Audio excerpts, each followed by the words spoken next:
can count on. This is Fox 2 News at 10. First on Fox, severe weather is heading our way. This is a live look from Kansas City, courtesy of EarthCam. Storms are expected to roll into that area tonight, then head our way. We're going to begin with a check of the forecast with Chief Meteorologist Glenn Zimmerman. This is a big deal, severe weather, and of course the timeline is key. The timeline is definitely key, and it looks like as we go through the night tonight, the atmospheric variables will continue to increase as that line of thunderstorms, which right now is west of Kansas City, is going to sweep our way. This has been a day of fast changes across the bi-state area. Surge of warm air, and with that warm air and gusty wind, humidity increasing. One of the key ingredients to add to the instability in the atmosphere that's really building now across Missouri and Illinois. Obviously, two things to watch, and one of those is that line out toward Kansas City. We'll keep an eye on that, but also thunderstorms are trying to build now down in Arkansas, heading into southeastern Missouri and southern Illinois. Some of these might clip some of our southern counties and communities, but the main concern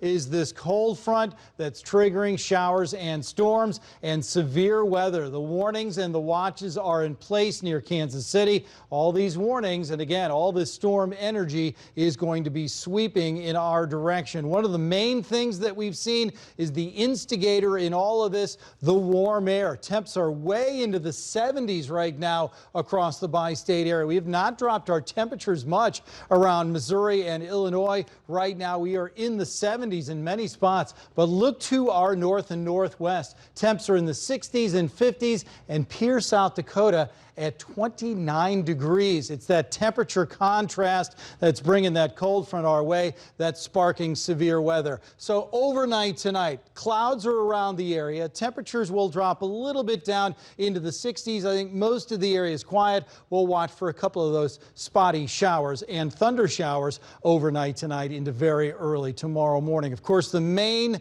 event is going to be through the day tomorrow, and it looks like we have the possibility of seeing several different severe weather characteristics, not just high winds and hail and tornadoes, but also the possibility of heavy rain. And when we talk about heavy rain, there is a concern for flash flooding. So I wanted to give you a reminder. 6 inches of water can make somebody fall down, just that much water. So if it gets up that high and is moving, it has a swift current. But as we get even more water involved here, up to 24 inches can float a car. So if you drive into water that is that deep, and sometimes it's difficult to see, especially at night, there's a flash flood going on a road and you drive into that water, it's a very real possibility that that high water could be an issue and start to float your car. So again, we're going to be watching out for the potential for flash flooding for tomorrow with these storms moving in. And as the warnings are now starting to move into western Missouri, that concern for severe weather continues across the region with that threat of that flash flooding. Fox 2's Ty Hawkins spoke to the Gerald Rosebud Fire Chief, who wants to remind you to turn around, don't drown. The driver of this car is safe after being rescued Monday night.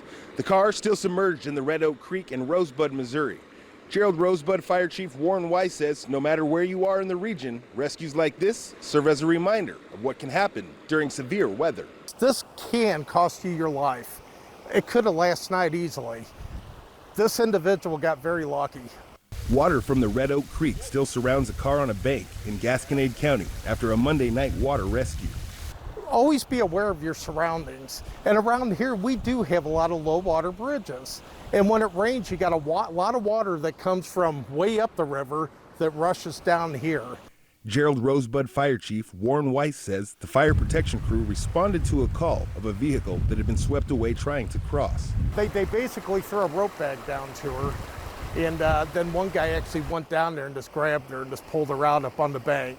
Captain Nick Villa says this type of situation can happen to anyone, anywhere, as we prepare for the potential severe weather moving into the region. Other places like the bigger cities where they got Merrimack and everything else, you know, they got some deep water. I mean, a car like this will completely submerge underwater and you won't get anybody out if they're in there. Chief Weiss and Captain Dia say the partially submerged car serves as a great reminder to everyone. Just turn around and don't drown. It's not worth the risk and you're putting everybody else in danger that has to go out there and get you. Turn around. It's not worth it. Like they say, turn around, don't drown. It's not worth your life. In Rosebud, Missouri, Ty Hawkins, Fox 2 News.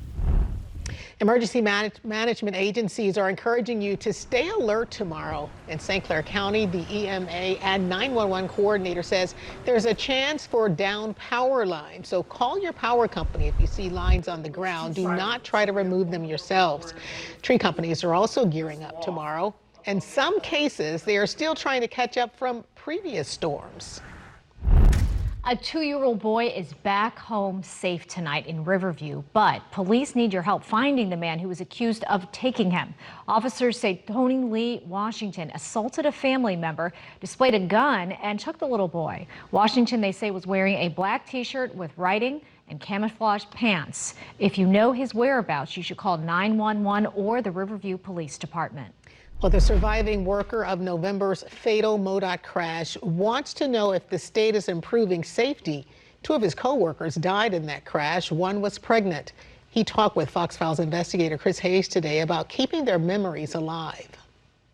One of the worst parts is that because I was injured in the accident, I was injured so badly, I couldn't go to their funerals because I was still in the hospital. Mike Brown didn't even learn 2 of his colleagues died until he woke up about a month later. But I was put into a medically induced coma because of the extent of my injuries. Broken bones all over his body and a traumatic brain injury. We were supposed to have a protective vehicle behind us. It was something I wasn't really trained on at MoDOT. He said it wasn't his normal assignment that day, striping Telegraph over I-255 when a driver plowed into him and 2 of his co-workers November 18th. James Brooks died and a pregnant Caitlin Anderson died, along with her unborn baby Jax. There was no protective truck there that day, also called a TMA. Caitlin's aunt, Tabitha Moore, is questioning why the workers were not protected. You didn't give them the proper equipment, you didn't have the proper procedures in place. Former MoDOT employee Russell Dabbs added on Friday. No excuse. Who's responsible? Supervisors, I would say, or somebody higher up. MoDOT sent a letter to Anderson's family last week saying that after the crash, they shut down road operations for 1 month as they safety trained every MoDOT employee, making sure employees complete it before returning to work. Just make sure you protect your crews, you know. We're out there not making that much to play in traffic and risk our lives. MoDOT had no comment to Brown's claims of insufficient safety training. However, we do know the director is asking for the driver who hit the workers to be criminally charged. He's also asking the Missouri Department of Revenue to revoke that driver's license. We're monitoring both of those angles to see if there's action. For the Fox Files, I'm Chris Hayes. And the family of the pregnant MoDOT worker who died, along with Mike Brown, will be pushing for safety changes on Friday during a protest at MoDOT's Jefferson City headquarters. This week is also Work Zone Awareness Week, and both IDOT and MoDOT are using the week to remind drivers in the St. Louis area to be safe in construction zones ahead of a busy summer of road repairs. Fox News' Amelia McGavro has their message. Amelia. Yeah, Jasmine, we have a busy summer ahead. All these cones that you see, that is all the construction projects that are going to come up in this summer in both Missouri and Illinois. Both states have seen an increase in crashes and deaths, mainly caused by speeding and distracted driving. Let's face it, St. Louis is used to seeing orange cones and detour signs. But behind the barricades and barriers are all those hard-working road crews. A lot of people forget that that is someone's mother, father, daughter, son, neighbor, friend. Joel Cumbie is a construction engineer for the Illinois Department of Transportation District 8. He says this Work Zone Awareness Week hits home after IDOT saw an uptick in injuries and deaths. Last year, unfortunately, there were 25 deaths and over 1,600 injuries in Illinois work zones. And that's just absolutely unacceptable. We can and must do better. Just last week, an IDOT truck was hit by a driver on I-64 in East St. Louis. The Illinois State Police says the driver later died and was charged for improper passing of an emergency vehicle. And over in Missouri, 2 MoDOT workers recently killed in a crash in November. One of them was pregnant. In 2021, there were 17 fatalities within work zones all across the state of Missouri. 17 fatalities, 17 too many. MoDOT District Engineer Tom Blair says many of the crashes they've seen have been caused by speeding in work zones, distracted driving, and failure to yield to work crews and other drivers. And that makes it more important this year to ensure that we all take this week to sort of all focus on work zone awareness. And of course, I'm here every weekday at 5 on Fox 2, giving you all the latest updates from traffic to road work throughout the St. Louis Metro. And I will also have a list of all the upcoming MoDOT and IDOT projects set to happen this summer, and that will be inside the story on fox2now.com. Amelia McGovero, Fox 2 News. Amelia, thank you. Next at 10, an O'Fallon woman can't stop thanking someone she calls her special angel. 11 months ago today, an area school superintendent was in this hospital near death. Now, she's alive and well and says it's all thanks to a friend she calls Tank. Tank is her new heart. Amazing story.